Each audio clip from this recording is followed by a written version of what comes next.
ওম শান্তি। আজিৰ তাৰিখ 9 জুন 2024 বৰ্ষ। আজি ৰবিবাৰ। অব্যক্ত বাপদাদাৰ অব্যক্ত মুৰলী আৰু আজিৰ অব্যক্ত মুৰলীৰ ৰিভাইজ তাৰিখ হৈছে 2000 বৰ্ষৰ 15 ফেব্ৰুৱাৰী। আৰু আজিৰ অব্যক্ত মুৰলীৰ সাৰ হৈছে মন স্বচ্ছ, বুদ্ধি পৰিষ্কাৰ কৰি ৰাখি ডবল লাইট ফৰিষ্টা স্থিতিৰ অনুভৱ কৰা। মন স্বচ্ছ, বুদ্ধি পৰিষ্কাৰ কৰি ৰাখি ডবল লাইট ফৰিষ্টা স্থিতিৰ অনুভৱ কৰা। আজি বাপদাদাই নিজৰ স্বৰাজ্য অধিকাৰী সন্তানসকলক চাই আছে হওক। স্বৰাজ্য ব্ৰাহ্মণ জীৱনৰ জন্মসিদ্ধ অধিকাৰ বাপদাদাই প্ৰতিগৰাকী ব্ৰাহ্মণক স্বৰাজ্যৰূপী সিংহাসনৰ অধিকাৰী কৰি তুলিছে। স্বৰাজ্যৰ অধিকাৰী জন্মতেই প্ৰতিগৰাকী ব্ৰাহ্মণ আত্মাই প্ৰাপ্ত কৰিছে। যিমানেই স্বৰাজ্যত স্থিত হৈ থাকা সিমানেই নিজৰ লাইট আৰু মাইটৰ অনুভৱ কৰা। আজি বাপদাদাই কৈছে যে যিমানেই স্বৰাজ্যত স্থিত হৈ থাকা সিমানেই নিজৰ লাইট আৰু মাইটৰ অনুভৱ কৰা। বাপদাদাই আজি প্ৰতিগৰাকী সন্তানৰ মস্তকত লাইটৰ মুকুট চাই আছে। যিমান নিজৰ ভিতৰত শক্তি ধাৰণ কৰিছে সিমানেই ক্ৰমানুসৰি লাইটৰ মুকুট জিলিকে। বাপদাদাই সকলো সন্তানকেই সৰ্বশক্তি অধিকাৰত দিছে। প্ৰত্যেকেই মাষ্টাৰ সৰ্বশক্তিমান, কিন্তু ধাৰণা কৰাত ক্ৰম নম্বৰ হৈ যায়। বাপদাদাই দেখিছে যে সৰ্বশক্তিৰ জ্ঞানো সকলোৰে আছে আৰু ধাৰণাও আছে, কিন্তু এটা কথাৰ অন্তৰ আহি যায়। যিকোনো ব্ৰাহ্মণ আত্মাক সোধা প্ৰতিটো শক্তিৰ বৰ্ণনাও বহুত ভালকৈ কৰিব, প্ৰাপ্তিৰ বৰ্ণনাও বহুত ভালকৈ কৰিব, কিন্তু পাৰ্থক্য এইটোৱেই যে সময়ত যিটো শক্তিৰ আৱশ্যক সেই সময়ত সেইটো শক্তি কাৰ্যত প্ৰয়োগ কৰিব নোৱাৰে। সময়ৰ পাছত অনুভৱ কৰে যে এইটো শক্তিৰ আৱশ্যক আছিল। বাপদাদাই সন্তানসকলক কয়, সৰ্বশক্তিৰ উত্তৰাধিকাৰ ইমান শক্তিশালী যে যিকোনো সমস্যা তোমালোকৰ আগত দৃষ্টি থাকিব নোৱাৰে। সমস্যা মুক্ত হ'ব পাৰা কেৱল সৰ্বশক্তি জাগ্ৰত ৰূপত ৰাখা আৰু সময়ত কাৰ্যত প্ৰয়োগ কৰা। ইয়াৰ বাবে নিজৰ বুদ্ধিৰ যোগসূত্ৰ স্বচ্ছ কৰি ৰাখা। যিমানেই বুদ্ধিৰ যোগসূত্ৰ স্বচ্ছ আৰু পৰিষ্কাৰ হ'ব সিমানেই নিৰ্ণয় তীব্ৰ শক্তি তীব্ৰ হোৱাৰ কাৰণে যি সময়ত যিটো শক্তিৰ আৱশ্যক সেইটো কাৰ্যত প্ৰয়োগ কৰিব পাৰিবা। কিয়নো সময় অনুসৰি বাপদাদাই প্ৰতিগৰাকী সন্তানক বিঘিনি প্ৰতিৰোধী সমস্যামুক্ত পৰিশ্ৰমৰ পুৰুষাৰ্থমুক্ত হোৱাটো চাবলৈ বিচাৰে। আজি বাপদাদাই কৈছে যে যিমানেই বুদ্ধিৰ যোগসূত্ৰ স্বচ্ছ আৰু পৰিষ্কাৰ হ'ব সন্তানসকলৰ সিমানেই নিৰ্ণয় শক্তি তীব্ৰ হোৱাৰ কাৰণে যি সময়ত যিটো শক্তিৰ আৱশ্যক সেইটো কাৰ্যত প্ৰয়োগ কৰিব পাৰিবা। কিয়নো সময় অনুসৰি বাপদাদাই প্ৰতিগৰাকী সন্তানক বিঘিনি প্ৰতিৰোধী সমস্যামুক্ত পৰিশ্ৰমৰ পুৰুষাৰ্থমুক্ত হোৱাটো চাবলৈ বিচাৰে। হ'বতো সকলোৱেই লাগিব, কিন্তু বহুকালৰ এইটো অভ্যাসৰ আৱশ্যক। পিতা ব্ৰহ্মাৰ বিশেষ সংস্কাৰ দেখিলা, ততালিকে কৰা দান মহাপুণ্য। জীৱনৰ আৰম্ভণিৰ পৰাই প্ৰতিটো কাৰ্যত ততালিকে দানো কৰিলে আৰু ততালিকে কামো কৰিলে। পিতা ব্ৰহ্মাৰ বিশেষত্ব হৈছে নিৰ্ণয় শক্তি সদায় তীব্ৰ আছিল। সেয়েহে বাপদাদাই ফলাফল চালে সকলোকে লগতটো লৈ যাবই লাগিব। বাপদাদাৰ লগত যাওঁতা হোৱা নহয় নে পিছে পিছে যাওঁতা। যদি লগত যাবই লাগে তেন্তে পিতা ব্ৰহ্মাক অনুসৰণ কৰা, কৰ্মত পিতা ব্ৰহ্মাক অনুসৰণ কৰা আৰু স্থিতিত নিৰাকাৰ শিৱ পিতাক অনুসৰণ কৰা। অনুসৰণ কৰিব জানা নহয়। ডবল বিদেশীসকলে অনুসৰণ কৰিব জানা নহয়। অনুসৰণ কৰাটো সহজ নহয় জানো? যিহেতু অনুসৰণেই কৰিব লাগে তেন্তে কিয়, কি, কেনেকৈ এয়া সমাপ্ত হৈ যায়। আৰু সকলোৰে অনুভৱ আছে যে ব্যৰ্থ সংকল্পৰ নিমিত্ত এই কিয়, কি, কেনেকৈ এইবোৰেই আধাৰ হয়। পিতাক অনুসৰণ কৰিলে এই সকলোবোৰ সমাপ্ত হৈ যায়। কেনেকৈ নহয় এনেকৈ। বুদ্ধিয়ে তৎক্ষণাৎ নিৰ্ণয় কৰে এনেকৈ চলা এনেকৈ কৰা। সেয়েহে বাপদাদাই আজি বিশেষকৈ সকলো সন্তানকে প্ৰথমবাৰ অহাই হওক বা পুৰণিয়েই হওক এইটোৱে ইংগিত দিছে যে নিজৰ মন স্বচ্ছ কৰি ৰাখা। বহুতৰে মনত এতিয়াও ব্যৰ্থ আৰু নাকাৰাত্মক সৰু বৰ দাগো আছে। বহুতৰে মনত এতিয়াও ব্যৰ্থ আৰু নাকাৰাত্মক সৰু বৰ দাগ আছে। ইয়াৰ কাৰণে পুৰুষাৰ্থৰ শ্ৰেষ্ঠ গতিত তীব্ৰ গতিত বাধা আহে। বাপদাদাই সদায় শ্ৰীমত দিয়ে যে মনত সদায় প্ৰত্যেক আত্মাৰ প্ৰতি শুভ ভাৱনা আৰু শুভ কামনা ৰাখা। এয়াই স্বচ্ছ মন। অপকাৰীৰো উপকাৰ কৰাৰ বৃত্তি ৰখা এয়া হ'ল স্বচ্ছ মন।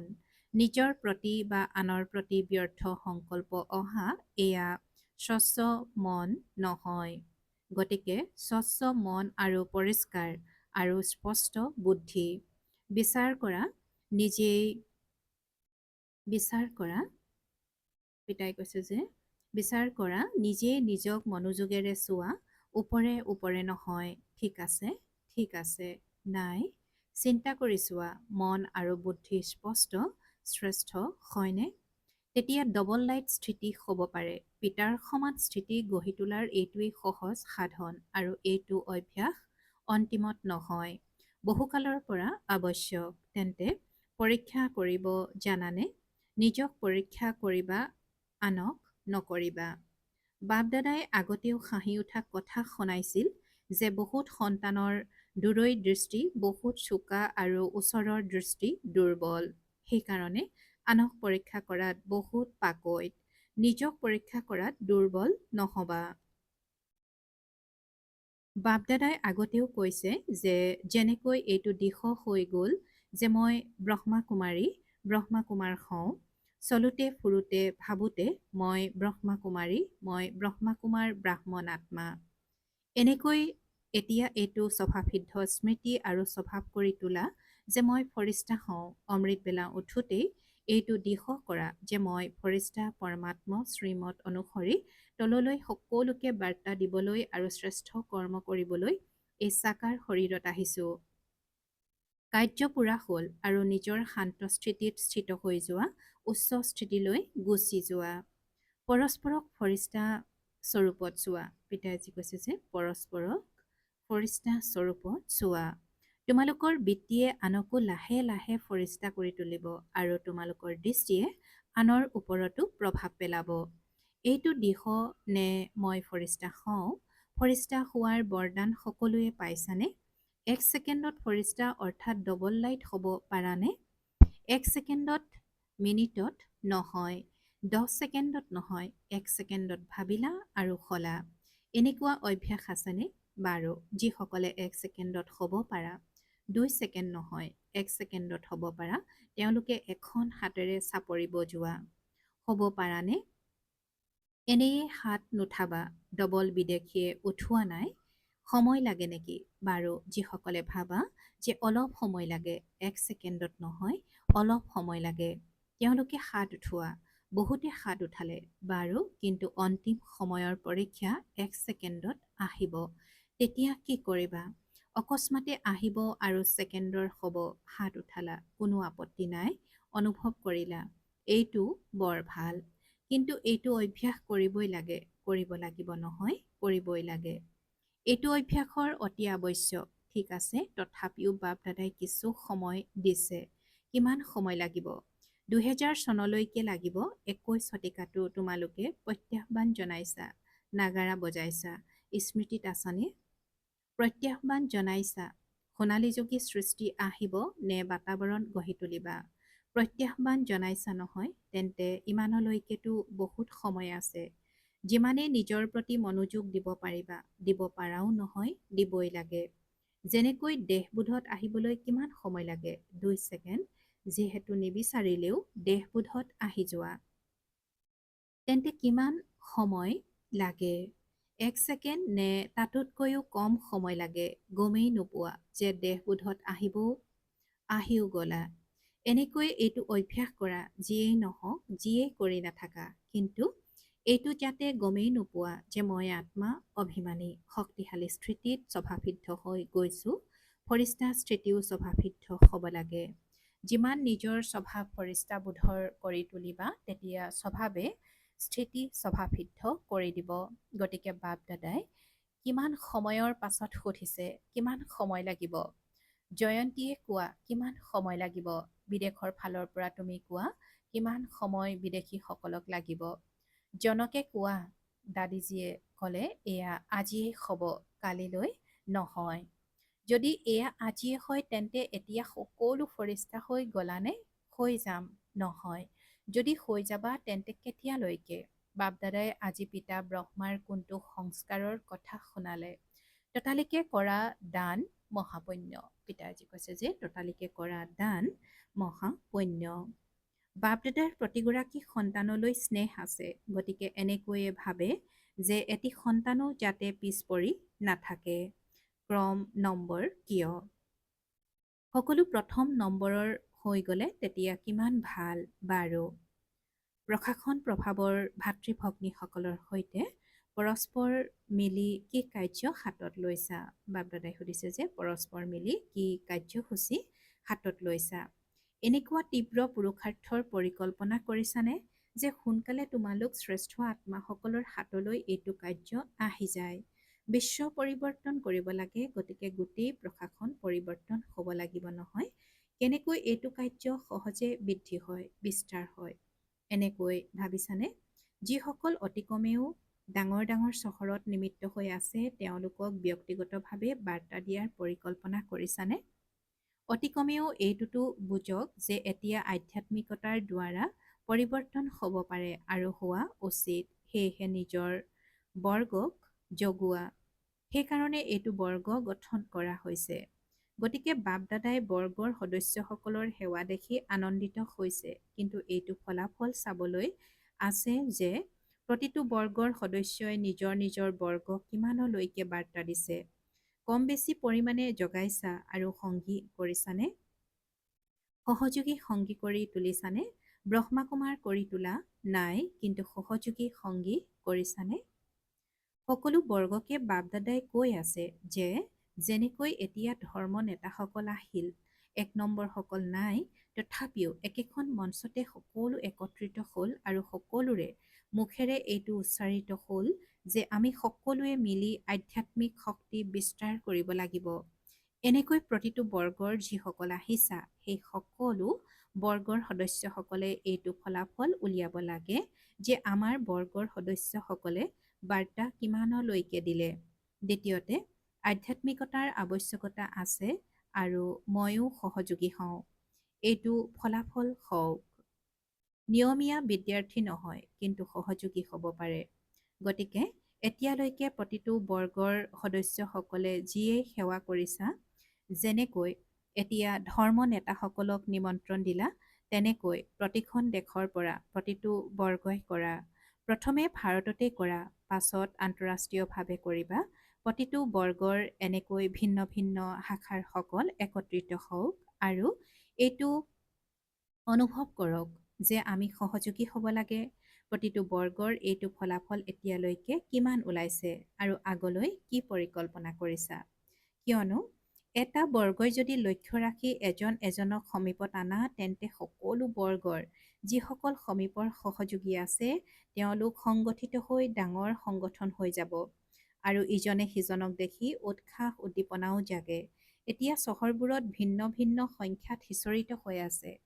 ভাল ভাল আছেও, কিন্তু সকলোৰে প্ৰথমে সংগঠন একত্ৰিত কৰা আৰু তাৰ পাছত মধুবনত সকলোকে সমূহীয়াভাৱে সংগঠিত কৰিম। তেন্তে এনেকুৱা কিবা পৰিকল্পনা কৰিছানে? কৰিছা নিশ্চয়। বিদেশীসকলকো বাৰ্তা পঠিয়াইছিলোঁ যে বিচ্ছিন্ন হৈ থকা বহুত আছে। যদি ভাৰততো চোৱা তেতিয়া দেখিবা ভাল ভাল সহযোগী আত্মা ঠাই ঠাই ওলাইছে, কিন্তু গুপ্ত হৈ থাকি যায়। তেওঁলোকক একত্ৰিত কৰি কিবা বিশেষ কাৰ্যক্ৰম ৰাখি অনুভৱৰ লেনদেন কৰিলে তেতিয়া অন্তৰ আহি যায়, সমীপত আহি যায়। কোনোবাটো বৰ্গৰ 5 গৰাকী হ'ব, কোনোবাটোৰ 8 গৰাকী হ'ব, কোনোবাটোৰ 25ৰ পৰা 30 গৰাকীও হ'ব। সংগঠনত আহিলে আগবাঢ়ি যায়, উৎসাহ উদ্দীপনা বাঢ়ে। গতিকে এতিয়ালৈকে সকলো বৰ্গৰ যি সেৱা হৈছে তাৰ ফলাফল উলিয়াব লাগে। শুনিলা? সকলো বৰ্গৰ সদস্যসকলে শুনি আছা নহয়? সকলো বৰ্গৰ সদস্যসকলে, বিশেষকৈ যিসকল আজি আহিছা তেওঁলোকে হাত উঠোৱা। বহুত আছে, তেন্তে এতিয়া ফলাফল দেখুৱাবা। কিমান কোন আৰু কিমান শতাংশ সমীপৰ সহযোগী আকৌ তেওঁলোকৰ বাবে ৰমণীয় কাৰ্যসূচী হাতত ল'ম। ঠিক আছে নহয়? মধুবনৰ সকল এনেয়ে থাকিব নালাগে। পিতাই কৈছে যে মধুবনৰ সকল এনেয়ে থাকিব নালাগে। এনেয়ে থাকিব বিচৰা নেকি? ব্যস্ত হৈ থাকিব বিচৰা নহয় নে ভাগৰি পৰা? মাজে মাজে 15 দিন ছুটিও দিয়া হয় আৰু দিবও লাগে, কিন্তু এটাৰ পাছত আন এটা কাৰ্যসূচী তালিকাত থাকিব লাগে। তেতিয়া উৎসাহ উদ্দীপনা থাকে। নহলে যেতিয়া সেৱা নাথাকে তেতিয়া দাদীয়ে এটা অভিযোগ কৰে। শুনাওনে অভিযোগটো?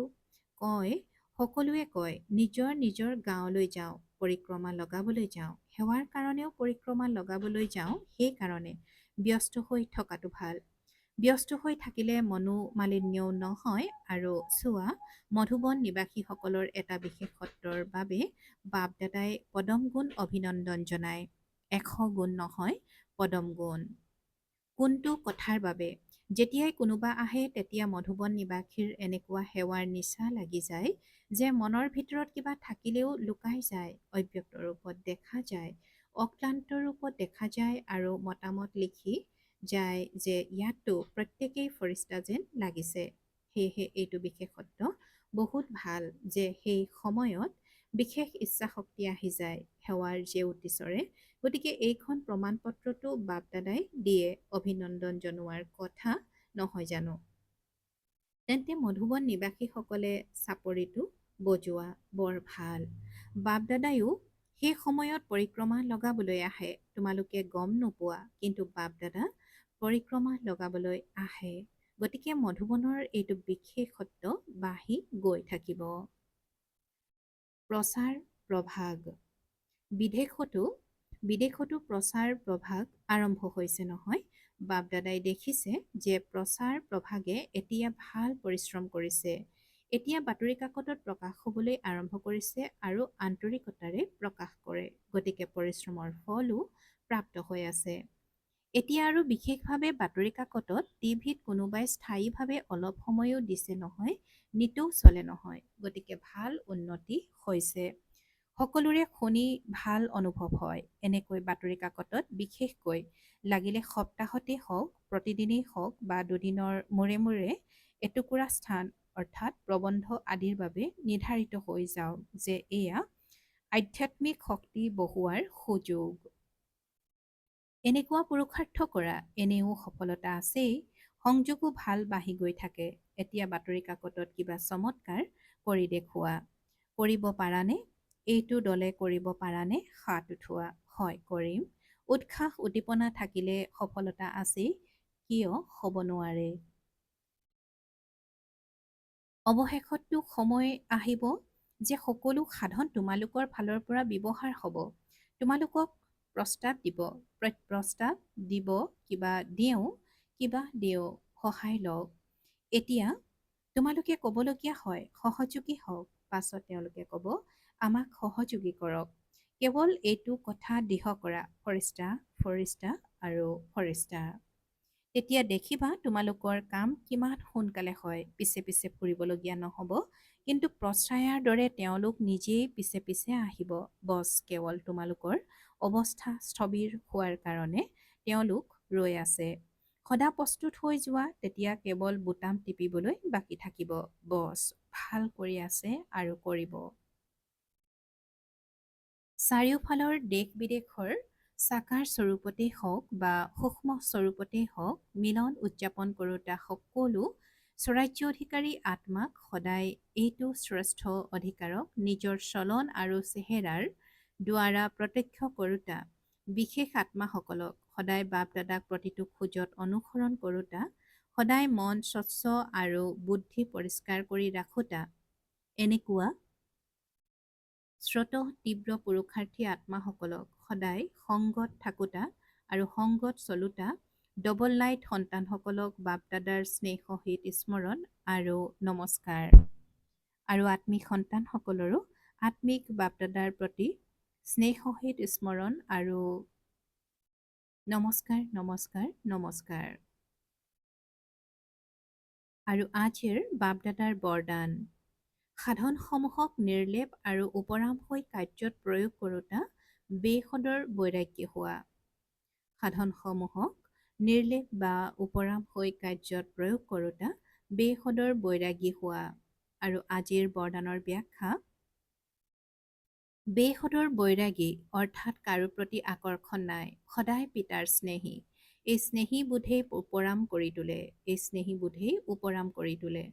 পিতাৰ স্নেহী নহ'লে তেতিয়া উপৰামো হ'ব নোৱাৰে, আকৰ্ষণত আহি যাব। যি পিতাৰ স্নেহী তেওঁ সকলো আকৰ্ষণৰ পৰা নিলগত অৰ্থাৎ উপৰাম হ'ব।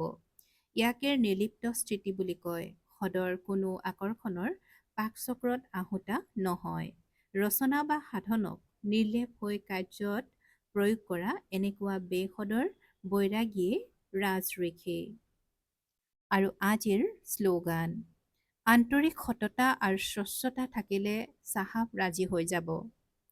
আন্তৰিক সততা আৰু স্বচ্ছতা থাকিলে চাহাব ৰাজি হৈ যাব। ওম শান্তি। কৰ্মযোগী হ'বলৈ আজিৰ অব্যক্ত সংকেত। তোমালোক সকলোৱে পিতাৰ দ্বাৰা শুদ্ধ প্ৰবৃত্তি প্ৰাপ্ত কৰিছা। বুদ্ধিৰ প্ৰবৃত্তি হৈছে শুদ্ধ সংকল্প কৰা। বাণীৰ প্ৰবৃত্তি হৈছে যি পিতাৰ পৰা শুনিলা সেয়া আনক শুনোৱা। কৰ্মৰ প্ৰবৃত্তি হৈছে কৰ্মযোগী হৈ প্ৰতিটো কৰ্ম কৰা। পদুম ফুলৰ সমান উপৰাম আৰু মৰমৰ হৈ যোৱা। প্ৰতিটো কৰ্মৰ দ্বাৰা পিতাৰ শ্ৰেষ্ঠ কাৰ্যক প্ৰত্যক্ষ কৰা। প্ৰতিটো কৰ্ম চৰিত্ৰ ৰূপত কৰা।